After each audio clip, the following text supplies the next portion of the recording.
Hey Supermom! We know every mom has a desire and ability to be a supermom who does it all. So tune in to the Crunchy Supermom Show and let's design a holistic life that fits.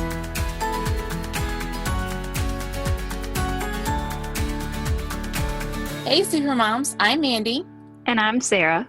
We are your hosts and the creators of the Crunchy Supermom blog. We are living examples of Crunchy Supermoms. Between the two of us, our families consist of 7 kids, ranging in age from 2 to 10. We homeschool and make everything from scratch, even the weird stuff you never knew you could do at home. We don't want to go on about ourselves because these podcasts are really about you. We want to talk to all of our supermoms, no matter where you are on the crunchy lifestyle journey, and no matter how super you currently feel. We think that we can all use the support of other supermoms, and we want to make this podcast a way to answer your questions and offer solutions, encouragement, and strategies that can help. And in all of our shows, we can promise you that you won't have a list of rules to follow and you won't be made to feel inadequate or overwhelmed when you tune in. So please don't take notes. We've already got that done for you. To get the show notes for today's episode, go to crunchysupermom.com/overwhelm.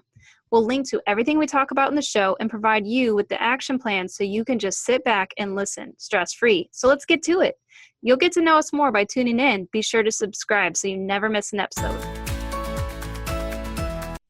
In this episode, we're going to cover a topic that's super important to all moms, overcoming overwhelm, which is Supermom's kryptonite. It's our goal that you'll end this episode feeling fired up and ready to take action.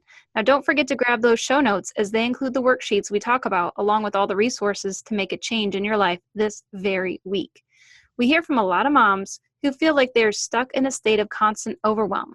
Some feel like they have a handle on things. Either way, we are going to be talking to all of you supermoms because no matter what, we all can feel overwhelmed at some point. So Mandy, you and I talk about this a lot. It is important to recognize self-defeating practices. What is the first thing that kills us and makes us feel powerless? Really, it is negative self-talk. Nothing slows me down more than telling myself that I'm failing, I need to do more, go faster, do better, anything. The list goes on and on. I don't even realize that it's killing my productivity, but it does. I slow down immediately. I mean, imagine if you had a coach, a teacher, or any kind of mentor, or anybody you respected, and they're sitting there telling you how big of a loser you are all the time. There's no way you could be really effective or good or excel at anything. And that's what we do to ourselves. And moms especially, we're very guilty of this. We're constantly beating ourselves up about things. And the first thing we really have to do is stop the self-defeating talk. And that will free up our brains so we can have the brain power to move forward. Because if you're constantly listening to that negative talk, you don't have any room for anything else.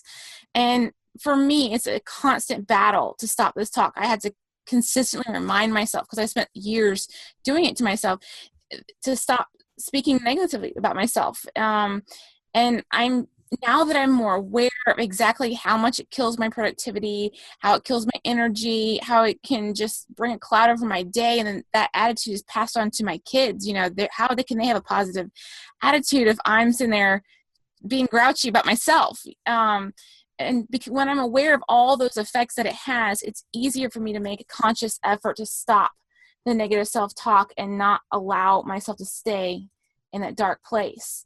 And Sarah, I know you say this all this time. This isn't about giving yourself grace and just continuing on with your current path. It's about something different. Right, absolutely. I have like a vestibular condition that I sometimes talk about on the blog, as you know, Mandy. Mm-hmm. I had this realization one day where I just felt like whenever people say, give yourself grace, you're sick, or the kids don't feel well, or whatever, it's just a bad day, just let it go. I felt like that was basically giving myself or trying to give myself permission to enjoy feeling bad. And it's really not about that. I mean, you really need to change like how you feel about yourself inside and say, you know what, it's okay that I strive for this picture of perfection that I have in my mind. It's perfectly okay for me to do that. I'm not trying to be better than someone else, or I'm not even trying to be so-called like the true definition of perfect. It's just like, this is the image that I have. This is what I want for myself. And it's okay to strive for that. We wrote a blog about this and it gives some great tips on how to stop the negative talk. And we'll link to that in the show notes. And another big thing for super moms is time management. Oh, yeah, this is huge too. There's nothing harder than, feeling fractionated all day and having a day full of distractions. And that's what moms have, it seems, all the time, especially when your children are very young. And, for us, we homeschool and have all our kids around us all day. So I was feeling constantly fractionated. And I think that was a huge reason why I always felt so rushed all the time. When you're trying to do a million things at once, you're going to feel frazzled.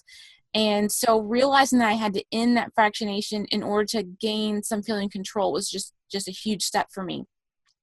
I was spending all day going from one thing to the next, and I was never finishing everything. It was taking me until lunch, to get my bed made up. And then I was angry at myself for taking so long. And yet I excused it all to myself because I said, well, I have small children. This is just my life. And they have true needs right now when they're very little. That makes it impossible for me. But I honestly wasn't even trying to stop this fractionation. And I just kind of thought this was normal and the way it had to be. And I just said it was impossible. I can't do any different. But once I really committed to trying, I felt like it changed my entire day. It wasn't easy. And when I have small babies that want to nurse all day, it makes it even more challenging, but just really trying to focus in the distractions, no matter what they are, whether, it's my phone going off and I put it on silent, or just telling the children, my older children, that they have to wait for me to finish this before I can move to the next thing or get whatever it is they want. That was just huge for me. And I felt so much less overwhelmed as soon as I ended so much fractionation and distraction. I felt more accomplished, more in control. My stress levels went down, and I was definitely more productive once I did this. And once we gain that kind of control of our mind and our day, we can really develop a routine that works for you and your family. Like I've developed one for mine and my family. And Sarah, I think you call it something different than routine. You call it a rhythm, right? Yeah. I feel like the word schedule is just very different from a routine, and rhythm is another word that works for people who kind of close up when you talk about timeline and, being rigid and following the clock. So I like the word rhythm. We define routine as something that's fluid and it's not hard-lined at all. And it's kind of what works for families with kids, especially. Rhythm's pretty much the same concept. Activity B follows activity C, whether that happens in the morning or at night. And a schedule can imply following the clock. And most days that just really doesn't work with young children. If you prefer a set schedule, you should go for it. Definitely. Some people do thrive on that. Or I know when I had just one kid that worked great. But now that I have 3 with completely different personalities, I can't follow the clock at all. So, sometimes we'll follow the schedule. Like if we have an appointment or something, then I'll be like, okay, so from 9 to 10, we're going to do our schoolwork. And then at 10:30, we're going to eat a snack. And then we have to get in the car. So I'll use the clock for that. But generally speaking, I just follow like a routine. And sometimes I'll use the clock again in the morning since I'm getting up before the kids get up. Especially my toddler, the nursing toddler that wakes up way before the sun.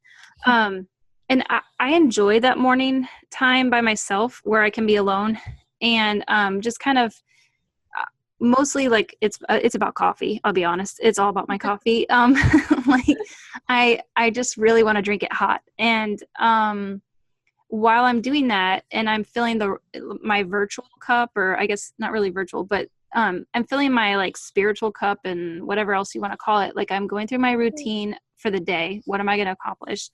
And I'm kind of thinking about like our meals, figuring out, do I need to thaw something? What's going on? And I do read my Bible and I drink hot coffee. So that morning time is so important to me. I couldn't do that if I didn't follow the clock. So that's about the only time that I strictly adhere to a schedule. And it's highly personal. If you feel like you're most productive in the morning, then you really need to make a plan for using it. You can't or at least for me, I can't just wake up and expect to be productive. I need to go to bed knowing kind of what I'm going to do in the morning. And I don't know, it's like the time to recharge too if you're by yourself. And I wasn't really, there's my toddler now. Seriously, she just peed on me. So there's certain things that I like to fit into the morning time, but it's highly personal. If you feel like this is your most productive time of the day, then you need to make a plan to use it. That's the most important thing, is to make a plan. If it's time that you just want to relax and read and use it to fill up your cup so you can be more patient during the day, then, that's great. That's a great time for you to recharge. And I'll be honest, I wasn't waking up before my kids at all. I was sleeping until the baby got up until this fall when I was hearing about all your success, Mandy. I get up early before the kids because that's what works. That's what gives me the patience, just having a little bit of quiet time. And it doesn't always happen. My toddler wakes up and I don't have it, but I strive for that. But it really is what works best for you, and constantly evaluating and modifying that routine or rhythm is key. Again, like you said, the most important thing is really just having a routine. And you're going to be amazed at how much more time you'll gain in your day simply because you know what must happen next. And I always say that we have an if this, then that routine in our house.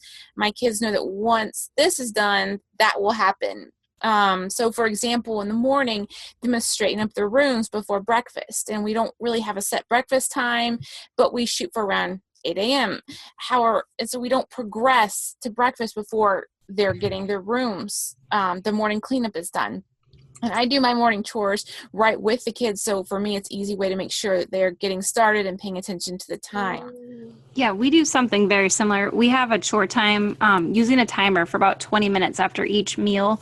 And that just makes sure that, our minor tidying gets done and it keeps us on track. And it's also kind of a good time to regroup so the kids aren't like off playing in Legos or something. I can easily call them back to whatever task we do have to do. We could talk about this forever because we both have seen so many seasons come and go where our routines have had to be revamped. I think we should just share our secrets because they really are the crux of my success, and I'm sure you'd agree. Now, the Supermom secrets, they're going to be included in the show notes in case you forget them. But the first one is the transfer of information. Now, for me, this one allows me to go to sleep at night because I'm constantly thinking about what I might forget tomorrow. Or it's almost just like permission to get it out of your brain and just go to bed. Yeah, because if you don't write it down, it's just going to be swimming around up there. And whether you realize it or not, you are thinking about it and it's taking up brain power if you don't write it down. Oh, for sure. There's many times where I remember trying to keep myself awake so I could go get a pen to write something down. And I never actually made it to get a pen. Right. I forgot it, of course, too. Yes. Sorry, my little nursling toddler is all over me right now. The biggest thing for me is to never go to bed with a dirty kitchen. And sometimes that means I'm doing dishes after the kids are in bed, but it's so important to the morning for me. Yes, that's huge for me. And back when I wasn't doing that, I literally could never catch up the next day. My kitchen never got cleaned because I was constantly playing catch up. It was never possible to have a clean kitchen. Right. And I like to tell, our super moms, think about this. You have an empty sink waiting for you to make breakfast in the morning. You have an empty dishwasher, or maybe you need to unload the dishwasher, but it's at least clean. It's ready for the day. And that should make you ready for the day. The other thing that's huge for me is I do not put another load of laundry in the washer unless I have dried, folded, and put away the other one first. And sometimes I'm good and I get 2 loads done in a day, but I definitely don't ever start a load in the washer unless the other one's dried and put away. And the laundry is huge. Once you get behind and you have this huge stack, it's just overwhelming. So I think that's just such a good thing to always have, that rule. Right. And you can, make adjustments to it down the road, but just doing this small thing. I remember the first time that I had tried this. I mean, it just made such a huge difference. I didn't have a pile of laundry for months because I just stuck to this one rule. And I know you can make adjustments to it as you need to, but just try this. It's amazing. The other thing is, and this is proven by research, actually, I hear it in this, all kinds of bloggers talk about this, take action first thing in the morning. You need to be productive first thing. And that does not mean checking email or checking Facebook or anything like that. Like, it feels like you're checking something off your list by checking, Facebook or your email, but it's really not productive. I actually tackle my number one thing for my day. I tackle that first thing in the morning. Yeah, I'm the type of person that I just have to do that same thing. I have certain hours where I know I am the most productive, and for me that definitely is first thing in the morning. Maybe not like immediately before coffee or anything like that, but after that, I have to start then, or it just seems like it slides. So that's huge, taking action first thing for me. It absolutely is. So now, like we said, we've linked these in the show notes for you. So it's super important for you to go download that. And I have a challenge for you. Overwhelm is every supermom's kryptonite. Our entire mission here on the show and our blog is to empower you to reach the level of success you dream of in all the areas of your holistic life. From the show today, we challenge you to pick one thing that stood out to you and implement it right now. So get our Supermom action plan when you get today's show notes, and it's going to guide you through the steps you need to make the change and make it stick. You will combat overwhelm one small bite, one crunch at a time.